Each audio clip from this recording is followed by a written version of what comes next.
Hello friends, welcome back to Studykar. मैं हूं आपका दोस्त प्रभाकर। आज हम डिस्कस करेंगे 22 से 30 नवंबर 2021 से related most important current affairs. दोस्तों, ये लेक्चर हमारा वीकली करंट अफेयर्स का है, तो इंपॉर्टेंट क्वेश्चन इसमें डिस्कस किए गए हैं। ये क्वेश्चन आपके एग्जाम में डायरेक्ट पूछे जा सकते हैं, तो इस लेक्चर को आपको ध्यान से सुनना है। अगर आपको इसका पीडीएफ चाहिए तो हमारे टेलीग्राम चैनल को ज्वाइन कर लीजिएगा, जिसका लिंक आपको डिस्क्रिप्शन बॉक्स में मिल जाएगा। दोस्तों, अब हम डिस्कस करते हैं आज का पहला क्वेश्चन, तो ध्यान से सुनिएगा। WTA tennis tournament final title किसने जीता है? आंसर है इसका गॉर्बिन मुगुरुजा। दोस्तों, स्पेन की प्लेयर हैं कौन? गॉर्बिन मुगुरुजा। तो उन्होंने अपना पहला WTA फाइनल्स जीता है। दोस्तों, उन्होंने फाइनल मुकाबले में एस्टोटोनिया की एनेट कोंटावित को 6-3, 7-5 से हराया था। दोस्तों, अगर हम बात करें WTA की, तो इसका फुल फॉर्म होता है वुमेन्स टेनिस एसोसिएशन, जिसकी लोकेशन है सेंट पीटर्सबर्ग, फ्लोरिडा में। और दोस्तों, इसको फाउंड किया गया था जून 1973 में। तो दोस्तों, सबसे इंपॉर्टेंट बात यही है कि गॉर्बिन मुगुरुजा का रिलेशन किस कंट्री से है, तो याद रखना है स्पेन से है। नेक्स्ट क्वेश्चन है, कौन सा देश ICC चैंपियन ट्रॉफी 2025 की मेजबानी करेगा? तो आंसर होगा इसका पाकिस्तान। दोस्तों, हाल ही में ICC ने यह घोषणा की है कि 2025 में चैंपियन ट्रॉफी का आयोजन पाकिस्तान में किया जाएगा। दोस्तों, पाकिस्तान में लगभग 2 दशकों से भी अधिक समय के बाद 2025 में कोई बड़ी क्रिकेट प्रतियोगिता होने वाली है। चैंपियन ट्रॉफी को क्रिकेट के विश्व कप के बाद सबसे बड़ी प्रतियोगिता माना जाता है, इसलिए इसे मिनी वर्ल्ड कप के नाम से भी जाना जाता है। दोस्तों, चैंपियन ट्रॉफी का आयोजन हर 2 साल में किया जाता है, तो ये पॉइंट आप नोट डाउन कर लीजिएगा। बात आई है दोस्तों अंतर्राष्ट्रीय क्रिकेट परिषद की, यानी ICC की। तो इसके चेयरमैन कौन है? ग्रेग वार्गले है, और इसका जो हेडक्वार्टर है वो है दुबई में। चलिए फ्रेंड्स, अगला क्वेश्चन डिस्कस करते हैं। इंपॉर्टेंट क्वेश्चन है, स्वच्छ सर्वेक्षण 2021 की रिपोर्ट के अकॉर्डिंग कौन सा शहर या कौन सी सिटी लगातार 5वीं बार सबसे स्वच्छ शहर घोषित किया गया है? आंसर है इसका इंदौर। दोस्तों, इस रिपोर्ट को किसने जारी किया है? आवास एवं शहरी मामलों के मंत्री ने और मंत्रालय ने। दोस्तों, केंद्र सरकार की इस वार्षिक रिपोर्ट में कहा गया है कि जो इंदौर है वो सबसे स्वच्छ शहर है। इंदौर की बात करें तो ये लगातार 5वीं बार भारत का सबसे स्वच्छ शहर बना है। दोस्तों, स्वच्छ सर्वेक्षण पुरस्कार 2021 में सबसे स्वच्छ शहरों में दूसरा स्थान है सूरत का, और तीसरा स्थान है विजयवाड़ा का। तो ये पॉइंट भी आप नोट डाउन कर लीजिएगा कि इस रिपोर्ट को किसने जारी किया है? आवास एवं शहरी मामलों के मंत्रालय ने, जिसके मिनिस्टर हैं हरदीप पुरी। तो टॉप पर कौन सी सिटी है? इंदौर है, और सेकंड नंबर पर है दोस्तों सूरत, और थर्ड नंबर पर है विजयवाड़ा। अगला क्वेश्चन है, वर्ल्ड टेलीविजन डे 2021 का मनाया गया? आंसर है इसका 21 नवंबर को। दोस्तों, टेलीविजन का आविष्कार हुआ था 1924 में। किसने किया था? ये सबसे इंपॉर्टेंट पॉइंट है। तो जॉन लॉगी बेयर्ड ने टेलीविजन का आविष्कार किया था। इसके बाद 21 नवंबर और 22 नवंबर 1996 को यूनाइटेड नेशन ने पहला विश्व टेलीविजन फोरम आयोजित किया था। तो उसी की याद में हर साल 21 नवंबर को वर्ल्ड टेलीविजन डे मनाया जाता है। नेक्स्ट क्वेश्चन है, भारत का 52वां अंतर्राष्ट्रीय फिल्म महोत्सव किस स्टेट में शुरू हुआ है? तो दोस्तों, इसका आंसर होगा गोवा में। तो गोवा की राजधानी है पणजी, वहीं पर 52वां भारतीय अंतर्राष्ट्रीय फिल्म महोत्सव शुरू हुआ है। और दोस्तों, इसका जो आयोजन है वो 20 से 28 नवंबर के बीच आयोजित किया गया है। दोस्तों, यह पहली बार होगा कि भारतीय अंतर्राष्ट्रीय फिल्म महोत्सव में OTT प्लेटफॉर्म को भी शामिल किया गया है। दोस्तों, इसका आयोजन कौन सा मंत्रालय करवाता है? सूचना एवं प्रसारण मंत्रालय, जिसके मिनिस्टर हैं कौन? अनुराग ठाकुर। दोस्तों, अगर हम बात करें international film festival of India की, तो इसकी स्थापना 24 जनवरी 1952 को हुई थी, और इसका हेडक्वार्टर कहाँ है? गोवा में है। नेक्स्ट क्वेश्चन है, हाल ही में किस टीम ने सैयद मुश्ताक अली ट्रॉफी का टाइटल अब तीसरी बार अपने नाम किया है? तो उस टीम का नाम है तमिलनाडु। दोस्तों, सैयद मुश्ताक अली ट्रॉफी क्रिकेट से रिलेटेड ट्रॉफी है, और तमिलनाडु ने इस ट्रॉफी को तीसरी बार जीत लिया है।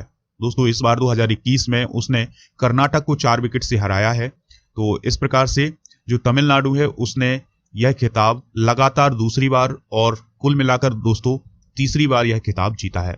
सैयद मुश्ताक अली ट्रॉफी की बात करें तो यह T20 क्रिकेट से रिलेटेड एक घरेलू चैंपियनशिप है, जिसका आयोजन BCCI के द्वारा रणजी ट्रॉफी के टीमों के बीच किया जाता है। शुरुआत कब से हुई थी? 2008-9 से इसकी शुरुआत हुई थी। नेक्स्ट क्वेश्चन है, पहली बिटकॉइन सिटी किस देश में स्थापित की जाएगी या की जा रही है? तो दोस्तों, आंसर होगा अल सल्वाडोर। मध्य अमेरिका का एक देश है छोटा सा, जिसका नाम है अल सल्वाडोर। तो वह अब दुनिया की पहली बिटकॉइन सिटी स्थापित करने वाला है। अल सल्वाडोर के प्रेसिडेंट हैं नायब बुकेले, तो उन्होंने अपने देश की अर्थव्यवस्था में निवेश को बढ़ाने के लिए क्रिप्टो करेंसी पर बड़ा दाव लगाया है।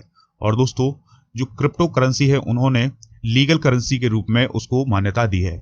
बात करें क्रिप्टो करेंसी की तो यह एक प्रकार की डिजिटल मुद्रा होती है या करेंसी होती है जिसमें लेन देन संबंधी सभी जानकारियों को एक कोड के तरीके से रखा जाता है दोस्तों। और अभी तक ऐसा कोई भी देश नहीं है, यानी किसी भी देश की सेंट्रल बैंक नहीं है जिसने ये कहा हो कि जो क्रिप्टो करेंसी है वो एक लीगल करेंसी है। लेकिन अल सल्वाडोर एक ऐसा देश है जिसने क्रिप्टो करेंसी या बिटकॉइन को लीगल करेंसी के रूप में मान्यता दी है। दोस्तों बात करें अल सल्वाडोर की तो यह उत्तरी अमेरिका महाद्वीप का एक देश है जिसकी राजधानी है सन सल्वाडोर।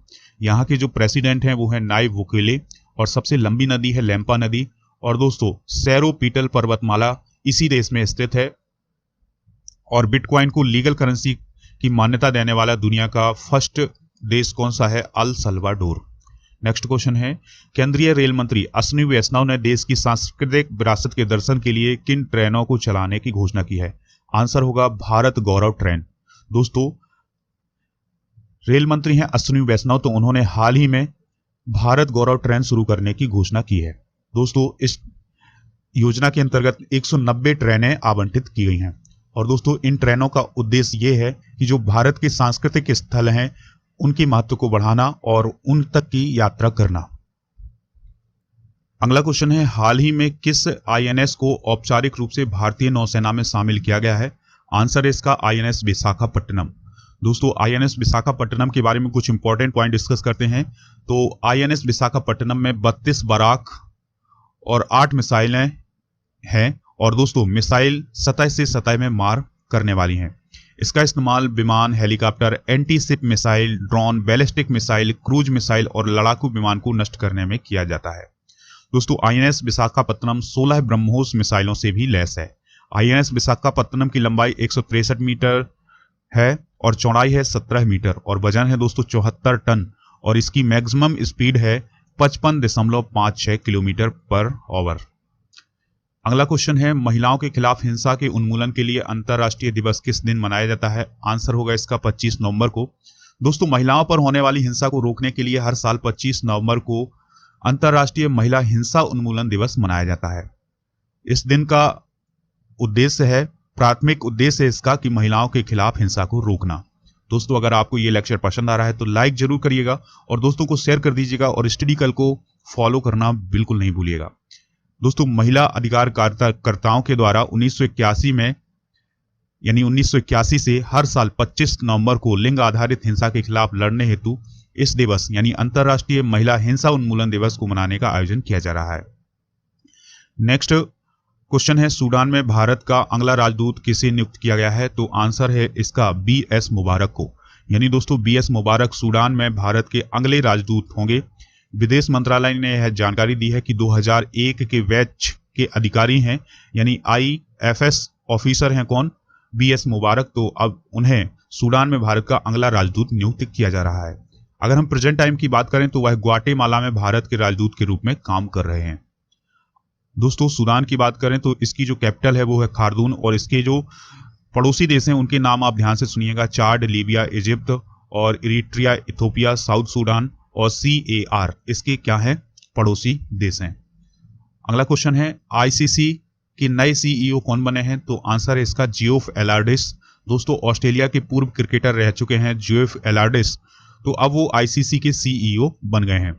दोस्तों एलार्डिस पिछले 8 महीनों से भी ज्यादा समय से अंतरिम CEO के रूप में काम कर रहे थे। इससे पहले आईसीसी ने भारत के मनु साहनी को CEO के पद से हटा दिया था। नेक्स्ट क्वेश्चन है, मध्य प्रदेश सरकार ने पातालपानी रेलवे स्टेशन का नाम बदलकर क्या कर दिया है? तो दोस्तों इसका नाम है टांट्या मामा रेलवे स्टेशन। दोस्तों मध्य प्रदेश के भोपाल के हबीबगंज रेलवे स्टेशन के बाद अब पातालपानी रेलवे स्टेशन का नाम भी बदला गया है और शिवराज सिंह चौहान ने यह घोषणा की है कि इंदौर के पातालपानी रेलवे स्टेशन का नाम बदल करके टांट्या मामा रेलवे स्टेशन किया जाएगा। दोस्तों टांट्या भील की बात करें तो इनका जो जन्म है वो हुआ था खंडवा जिले में और पंधाना तहसील में उनका जन्म हुआ था 1842 में। टांट्या भील अंग्रेजों के खिलाफ विद्रोह करते रहे, इसलिए उन्हें इंडियन रॉबिन हुड के नाम से भी जाना जाता है। नेक्स्ट क्वेश्चन है, स्वीडन की किस पहली महिला प्रधानमंत्री को पद संभालने के कुछ ही घंटे बाद इस्तीफा देना पड़ा था? तो उनका नाम है मैगडॉलेना एंडरसन। दोस्तों, मैगडॉलेना एंडरसन ने जब सदन में बजट प्रस्ताव रखा तो उसके बाद उनकी सरकार गिर गई और उनकी सरकार से जो उनके समर्थन करने वाले दल थे उन्होंने भी अपना साथ छोड़ दिया। इस प्रकार से जो मैगडॉलेना एंडरसन थी उनकी सरकार गिर गई। दोस्तों, मैगडॉलेना एंडरसन को स्टीफन लॉफवेन की जगह प्राइम मिनिस्टर बनाया गया था और लॉफवेन ने इस साल की शुरुआत में ही प्राइम मिनिस्टर पद से इस्तीफा दे दिया था। अगला क्वेश्चन है, हाल ही में केंद्रीय मंत्रिमंडल ने किस योजना के विस्तार को अगले 4 महीने को बढ़ाने की मंजूरी दी है? तो उस योजना का नाम है प्रधानमंत्री गरीब कल्याण अन्न योजना। यानी दोस्तों, अगले 4 महीनों के लिए प्रधानमंत्री गरीब कल्याण अन्न योजना लागू की गई है। दोस्तों, यह इसका 5वां चरण है और यह शुरू होगी दिसंबर 2021 से लेकर के मार्च 2022 तक। दोस्तों, कोविड-19 की पहली लहर के दौरान प्रधानमंत्री गरीब कल्याण अन्न योजना की शुरुआत की गई थी, जिसमें हर एक व्यक्ति को जो राशन कार्ड धारक है उसको प्रति व्यक्ति 5 किलो की दर से खाद्यान्न उपलब्ध कराया जाता है। चलिए फ्रेंड्स, अगला क्वेश्चन डिस्कस करते हैं। हाल ही में संविधान दिवस यानी कॉन्स्टिट्यूशन डे कब मनाया गया? आंसर होगा इसका 26 नवंबर को। दोस्तों, संविधान दिवस को मनाने का जो प्रमुख उद्देश्य है वो है भारत के पहले कानून मंत्री डॉक्टर भीमराव अंबेडकर को श्रद्धांजलि अर्पित करना। अब ये 26 नवंबर को क्यों मनाया जाता है? क्योंकि जो संविधान सभा थी उसने 26 नवंबर 1949 को संविधान को औपचारिक रूप से अपनाया था। अब बात आती है कि संविधान दिवस की शुरुआत कब से हुई थी? तो इसकी शुरुआत साल 2015 से की गई थी। केंद्रीय सामाजिक न्याय मंत्रालय ने इसकी शुरुआत की थी। अगला क्वेश्चन है, भारतीय रेलवे ने किस राज्य में दुनिया का सबसे ऊंचा यानी 141 मीटर ऊंचा रेलवे ब्रिज का निर्माण किया है या कर रहा है? तो दोस्तों, आंसर होगा इसका मणिपुर। तो दोस्तों, भारतीय रेलवे ने मणिपुर में विश्व का सबसे ऊंचा पुल का निर्माण किया है। यह पुल 111 किलोमीटर लंबे जिरीबाग इम्फाल रेल परियोजना का एक पार्ट है। दोस्तों, भारतीय रेलवे की यह महत्वाकांक्षी योजना राजधानी मणिपुर को देश के ब्रॉड गेज नेटवर्क से जोड़ने वाली है। आपको याद रखना है कि इस पुल की जो ऊंचाई है वो है 141 मीटर। इस प्रकार से यह जो पुल होगा यह यूरोप के मॉन्टेनेग्रो के माला रिजेका वायडक्ट के रिकॉर्ड को भी तोड़ देगा। चलिए फ्रेंड्स, आपको एक इंपॉर्टेंट जानकारी बता दें कि आप आज यानी 30 नवंबर को हमसे खबरी ऐप पर जुड़ सकते हैं शाम 6 बजे लाइव। दोस्तों, यहां पर आपको पूरे 1 वर्ष का करंट अफेयर्स डिस्कस किया जाएगा। तो आप खबरी ऐप पर हमसे आज शाम यानी 30 नवंबर को शाम 6 बजे लाइव जुड़ जाइएगा, जहां पर हम पूरे वर्ष के 1000 से अधिक प्रश्नों को डिस्कस करने वाले हैं। तो दोस्तों, बिल्कुल नहीं भूलिएगा खबरी ऐप पर जुड़ना, तो जिसका लिंक आपको डिस्क्रिप्शन बॉक्स में मिल जाएगा। तो वहां से आप खबरी ऐप पर जुड़ सकते हैं। खबरी ऐप को डाउनलोड कीजिएगा और स्टडी कर को फॉलो कीजिएगा। दोस्तों, स्टडी कर को आप खबरी ऐप पर फॉलो कर लीजिएगा, जहां पर आपको मोस्ट इंपॉर्टेंट ऑडियो लेक्चर मिल जाएंगे। इसके अलावा आपको मेरा मॉडर्न इंडियन हिस्ट्री का ऑडियो कोर्स भी मिल जाएगा। लेकिन आपको याद रखना है कि आज शाम 6 बजे यानी 30 नवंबर को मंगलवार को शाम 6 बजे आपको खबरी ऐप पर लाइव जुड़ना है। वहां पर हम डिस्कस करेंगे पूरे वर्ष का करंट अफेयर्स, जिसमें हम 1000 से अधिक प्रश्नों को डिस्कस करने वाले हैं। दोस्तों, आप हमसे व्हाट्सएप के माध्यम से भी जुड़ जाएं। हमारे व्हाट्सएप नंबर है 8602319713 और 8770536009। दोस्तों, आप राजा गुप्ता को अनअकैडमी पर फॉलो कर लें। वहां पर आपको उनकी स्पेशल क्लासेस लाइव क्लासेस मिल जाएंगी। इसके अलावा अगर आप उनके माध्यम से कोई भी कोर्स परचेज करेंगे तो उसके लिए एक रेफरल कोड यूज करना होगा, राजा नंबर 1। जैसे ही आप ये रेफरल कोड यूज करेंगे आपको उस कोर्स में छूट मिल जाएगी। चलिए फ्रेंड्स, मिलते हैं नेक्स्ट लेक्चर में। आप इस लेक्चर को लाइक करिएगा, दोस्तों को शेयर करना बिल्कुल नहीं भूलिएगा। जय हिंद, वंदे मातरम।